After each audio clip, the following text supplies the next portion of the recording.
এক প্রার্থী তো কিছুদিন আগে মবের শিকার হয়েছে, যারা মবকে প্রশ্রয় দিচ্ছেন তারাই মবের শিকার হয়েছে। আমি প্রার্থীর নাম এখানে উল্লেখ করতে চাচ্ছি না, সুতরাং আপনারা জানতে পারবেন সে মবের শিকার হয়েছে এবং সে প্রেস কনফারেন্স করেছে, মানুষের সামনে বলেছে, অথচ তারাই মবকে উৎসাহিত করেছে, তারাই মব করে জাতীয় পার্টির অফিস ভেঙেছে।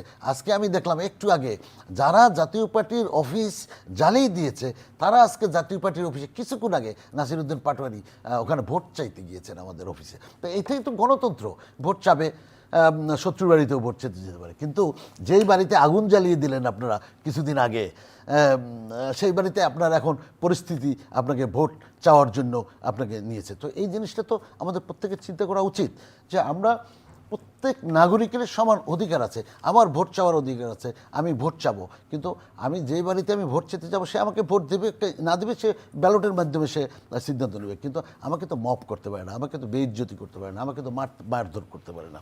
সুতরাং এই জায়গাটা সবার আগে এই সরকারের নিশ্চিত করতে হবে যে আগামী নির্বাচনটা যেন free, fair, level playing field, সমতল থাকে। যদি সেটা না হয় তাহলে এই নির্বাচন কিন্তু প্রশ্নবিদ্ধ হবে।